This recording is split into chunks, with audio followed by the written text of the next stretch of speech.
जैसा कि आपने देखा कि हमने जो पूर्ण संख्या चैप्टर है उसके बारे में डिस्कस कर लिया है, उसके कंसेप्ट्स के बारे में पढ़ लिया है।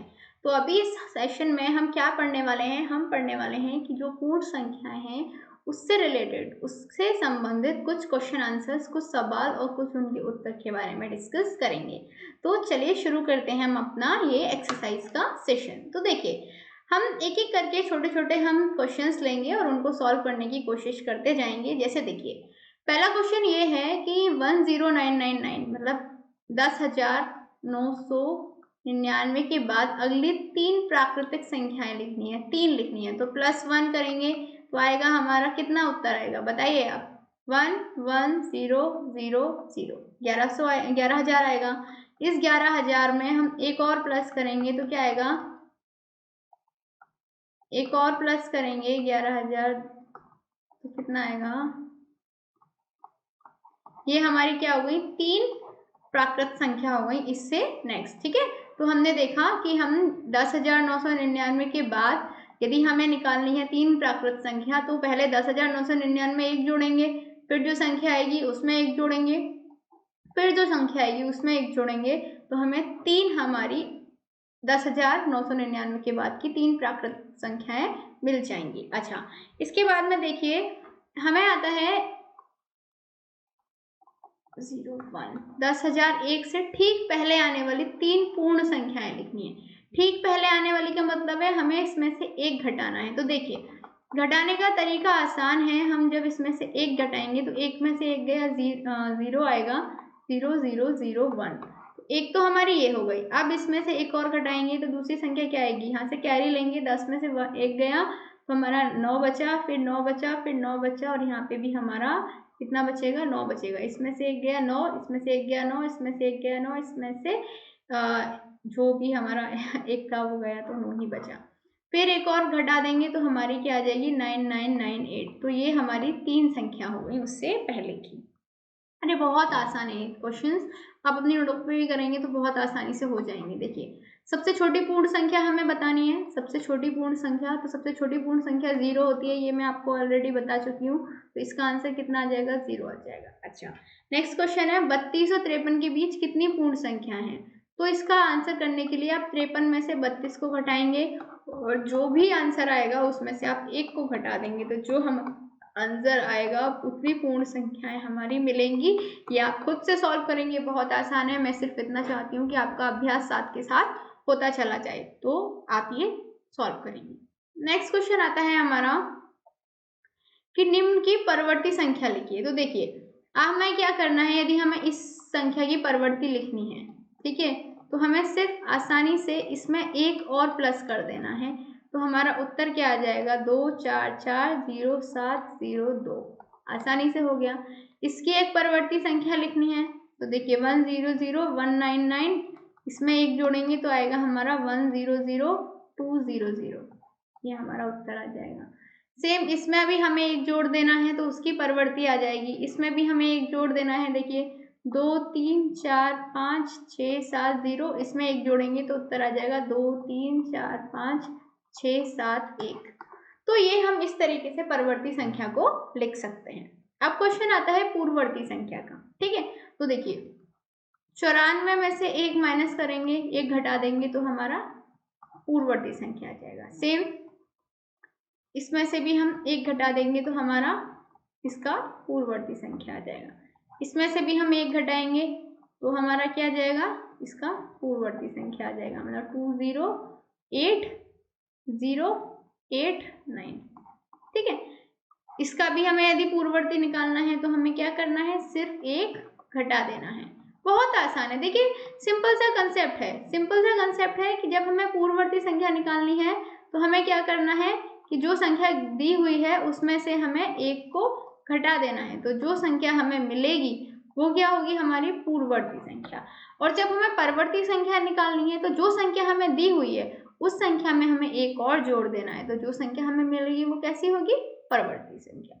अच्छा, नेक्स्ट क्वेश्चन आता है उपयुक्त में क्रम में लगाकर योग ज्ञात कीजिए। देखो, क्रम में लगाकर योग ज्ञात करना है मतलब यह है कि हमें डायरेक्ट सम नहीं करना है, हमें प्रॉपर्टी लगानी है। तो देखिए हमने क्या किया, इन दोनों को एक साथ एक ब्रैकेट में लिख लिया, ठीक है, इन दोनों को एक साथ एक ब्रैकेट में लिख लिया और उसमें 208 जोड़ने की कोशिश करी। जब हम 837 में जोड़ेंगे 363 तो आंसर आता है हमारा 1200। क्लियर। तो इसका इस्तेमाल करते हुए हम आसानी से ये देख सकते हैं कि जब हमने ये यूज़ किया तो देखिए आप 1200 में 208 जोड़ेंगे तो आसानी से हमारा आंसर आ जाएगा हमारा 1408। हमें और ज़्यादा बड़ा चौड़ा योग करने की आवश्यकता ही नहीं पड़ी। यहाँ देखिए 1962 और 453 में हमें 1538 और इसको जोड़ना था। हमने क्या किया, 4 डिजिट वालों को एक ब्रैकेट में लिख लिया, ठीक है, जिनमें 4 डिजिट हैं उन्हें हमने एक ब्रैकेट में लिख लिया, जिनमें 3 डिजिट हैं उन्हें हमने एक ब्रैकेट में लिख लिया। इन दोनों का जो योग है वो आया 3500, इनका आया 1100, दोनों को प्लस कर दिया, आंसर आ गया हमारा 4600।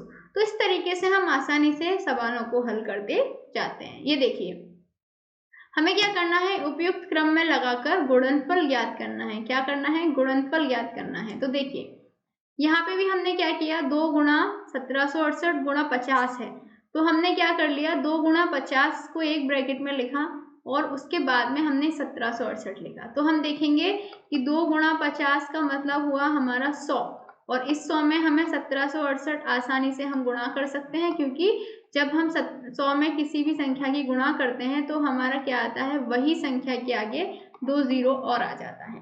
तो हमने बहुत आसानी से क्या किया, इसको गुणा करके इसका उत्तर निकाल लिया। अब देखिए दूसरा सवाल देखिए, ये भी बहुत आसान है। क्या सवाल है हमारा, ये देखिए ये तीनों क्वेश्चंस मैंने आपको निकाल के दिखाए हैं, ये तीनों आप खुद से निकालेंगे, ठीक है। देखिए इसमें देखिए 8 गुणा 291 गुणा 125 था, तो हम 8 और 125 की गुणा एक साथ कर लेंगे, 1000 आ जाएगा। कितना आ जाएगा, 1000 आ जाएगा। और 1000 में हम क्या करेंगे, 291 की गुणा करेंगे तो 291 के बाद 3 जीरो लग जाएंगे और आसानी से हमारा हल निकल गया। यहाँ पे भी देखिए इसमें हमें 5 और 60 को एक ब्रैकेट में लिख लिया, ठीक है, तो 6 पंजे 30, ये 300 हो गया। 300 में हम इसकी गुणा करेंगे, आसानी से हम क्या करेंगे, 284 लेंगे, उसमें 3 की गुणा कर देंगे, हमारा उत्तर आ जाएगा 855।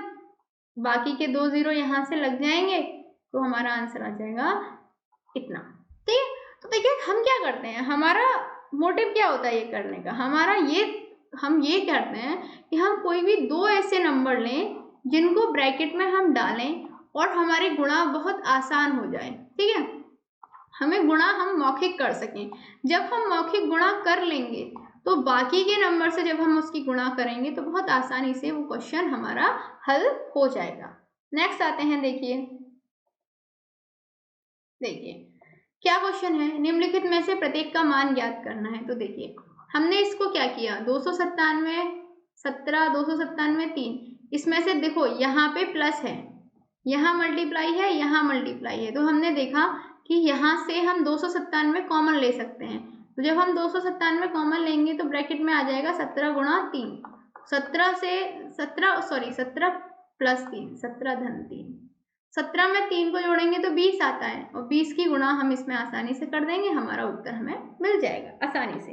देखिए ऐसे ही ये है, यहाँ पे भी देखिए यहाँ पे 169 है और यहाँ पे 69 है, तो हमने क्या किया, देखा ये और ये दोनों यहाँ पे कॉमन है तो ये कॉमन ले लिया हमने, ठीक है, कॉमन लिया, 169 में से 69 को माइनस किया, 100 आया, ठीक है, और इसकी जब हम 100 में गुणा करेंगे तो आसानी से हम गुणा कर सकते हैं, मौखिक गुणा हो जाती है ये। तो जब मौखिक गुणा हमें यही करना है कि हम क्वेश्चन को, सवाल को इस अंत तक लेके आए कि मौखिक गुणा कर पाए, उसमें क्या होगा, हमें बहुत ज़्यादा कैलकुलेशन नहीं करनी पड़ेगी और जो हमारा सवाल है वो आसानी से हल हो जाएगा। देखिए ये क्वेश्चन देखिए बहुत आसान है, देखिए दोनों में कॉमन है, कॉमन निकाल लिया हमने, 92 और 8 हमारे 100 के बराबर होता है, 100 की गुणा इससे करेंगे तो हमारा इतना आ जाएगा, आसानी से क्वेश्चन हमारा सॉल्व हो गया। वहीं पे यदि आप ऐसे करते कि इसकी गुणा 92 में करते, फिर इसकी गुणा इस 8 की गुणा इसमें करते, फिर दोनों को प्लस करते, तो आपको कितना टाइम लगता, वहीं पे ये देखिए 2 सेकंड में आपका सवाल हल हो गया, ठीक है। अच्छा नेक्स्ट देखिए, इसमें भी देखिए यहाँ पे हमने देखा कि 5 गुणा 782 है, देखो ठीक है, यहाँ पे ये इसको इस टाइप से लिख लिया हमने, खोल लिया 25 को 5 गुणा 5 में, ठीक है, तो अब देखिए इन दोनों की जब गुणा करेंगे 769 की जब 5 में गुणा करेंगे तो हमारा आंसर आएगा 3845, जो कि यहाँ था। तो ये हमें यहाँ से कॉमन मिल जाएगा। ठीक है, जब हमने ये कॉमन ले लिया, 5 ऑलरेडी हमारा कॉमन है, बीच में ये बचेगा, इन दोनों को प्लस करेंगे 1000 आ जाएगा, और 1000 में जब हम इसकी गुणा करेंगे तो हमारा ये हमें उत्तर मिल जाएगा। जबकि इसी गुणा को यदि हम अलग अलग करते तो हमारा बहुत टाइम जाता, हमारे गलती होने के चांसेस बढ़ जाते और हमारा शायद उत्तर सही नहीं आ पाता। तो इसीलिए हम क्या करते हैं, हम जो पूर्ण संख्याएं हैं उनको उनके गुणों का इस्तेमाल करते हैं और जो भी सवाल है उसको हल करने की कोशिश करते हैं। नेक्स्ट क्वेश्चन देखिए। देखिए क्वेश्चन ये है हमारा कि यहाँ पे भी हमें गुणों का प्रयोग करते हुए गुणनफल ज्ञात करना है। तो देखिए इसमें हमने क्या किया है, देखिए 738 में 103 की गुणा करनी थी, तो टाइम ना लगे इसलिए हमने क्या किया, 103 को हमने दो भागों में बांट लिया, 100 + 3 में हमने इसको डिस्ट्रीब्यूट कर दिया। ठीक है, इसके बाद हमने 738 की गुणा 100 से करी, 738 की 3 से करी, 100 से करेंगे तो इतना आएगा, 3 से करेंगे तो इतना आएगा, दोनों को हमने प्लस कर दिया, आंसर हमारा कितना आ गया, आंसर हमारा ये आ गया। आसानी से हमारा क्या हो गया, क्वेश्चन हमारा सॉल्व हो गया। ये क्वेश्चन आप अपनी नोटबुक पे सॉल्व करते जाइएगा, ठीक है ना। ये गुणा करने का तरीका है, गुणा करके योग करके आप खुद देखते जाइएगा। ठीक है, मैंने तो इसलिए कर दिया है ताकि बहुत जल्दी से मैं आपको समझा पाऊँ। आपको क्या करना है, ये क्वेश्चंस को आप खुद अपने नोटबुक पे सॉल्व करिएगा। ओके, देखिए ये क्वेश्चन देखिए, 102 है। देखिए 854 में 102 की गुणा करनी है, 102 को हमने 100 और 2 में डिस्ट्रीब्यूट कर दिया, उसके बाद हमने कॉमन निकाल लिए, कॉमन निकाल के फिर वही सेम हमने कंसेप्ट लगा दिया। ठीक है, यहाँ पे भी देखिए 258 और 1008 है, 1008 को हम 1000 + 8 लिख सकते हैं, हमने कॉमन निकाल लिया और फिर हमने इसको यहाँ पे ऐसे सॉल्व कर दिया। यहाँ पे भी देखिए 1005 है, इसको हमने क्या किया, 1000 + 5 में लिख लिया, उसमें हमने 168 से गुणा कर दी, कॉमन निकाल लिया और फिर हमने इसको सॉल्व कर दिया। तो बस इतना ही करना है कि हमें क्या करना है कि ब्रैकेट्स में डिस्ट्रीब्यूट कर देना है किसी भी नंबर को इस तरीके से कि उनकी जब हम गुणा करें तो या तो कुछ कॉमन आ जाए या फिर गुणा हम मौखिक कर सकें, क्योंकि जितना जल्दी हम गुणा कर पाएंगे उतना जल्दी हमारा उत्तर हमें मिल जाएगा। ठीक है, अच्छा एक क्वेश्चन ये और है, ये भी देखिए। क्वेश्चन ये है हमारा कि एक दूध वाला है जो एक होटल को सुबह इतना दूध देता है, शाम को इतना देता है, यदि दूध का मूल्य इतना है तो दूध वाले की प्रतिदिन कितनी धनराशि प्राप्त होगी। तो देखो हमने क्या किया, शाम का दिया, सुबह का दिया दूध लिखा, शाम का दिया दूध लिखा, दोनों को प्लस किया, 100 लीटर आ गया। अच्छा 100 लीटर दूध वो देता है, ठीक है, टोटल 1 लीटर की कीमत 15 रुपए है, तो 15 में 100 का हम गुणा कर देंगे, आंसर आ जाएगा 1500। तो प्रतिदिन उसे कितने रुपए मिलेंगे, प्रतिदिन उसे 1500 रुपए प्राप्त होंगे। बहुत ही आसान था ना समझना। अच्छा नेक्स्ट क्वेश्चन देखिए, वितरण विधि से हमें ये ज्ञात करने हैं, कौन सी विधि लगानी है, वितरण विधि लगानी है। तो देखिए 728 में गुणा करी हमने 101 की, तो क्या हुआ, 100 + 1 हमने वितरण कर दिया, मतलब 101 को वितरण कर दिया 100 + 1 में। तो अब हम क्या करेंगे, जब वितरण किया तो इसको हम ऐसे विस्तार में लिख लेंगे, 728 की गुणा 100 में करेंगे तो इतना आएगा, 728 की 1 में करेंगे तो इतना आएगा, दोनों को प्लस कर देंगे, आंसर आ जाएगा। सेम दूसरा क्वेश्चन देखिए, 1001 को वितरण किया तो हम इसको लिख सकते हैं 1000 + 1। ठीक है, फिर उसके बाद में वही सेम चीज है कि 5437 की 1000 से गुणा कर दो, फिर 1 से कर दो, दोनों को प्लस कर दो, हमारा आंसर आ जाएगा। यहाँ पे देखिए 25 है, 25 का वितरण हम कैसे करेंगे, 20 + 5 में, 20 + 5 में हमने यहाँ पे वितरण कर लिया, उसके बाद में फिर हमने 824 से गुणा कर दी 20 की और 5 की, जो भी हमें उत्तर मिला उसको हमने धन कर दिया, उनका हमें योग कर दिया, उनको हमने जोड़ दिया। अच्छा ये देखिए 125 है, 125 इसको वितरण कैसे करेंगे, 100 + 20 + 5 में। ठीक है, तो अब हम जो 4275 है उसकी गणना 100 में भी करेंगे, 20 में भी करेंगे और 5 में भी करेंगे।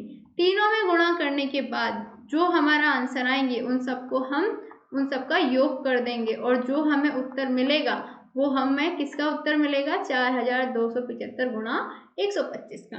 तो हमने सिंपली क्या किया, हम इनको सरल बनाने की कोशिश करते हैं ताकि जो गुणा है उसमें कोई भी गलती रहने की उम्मीद ही ना रहे।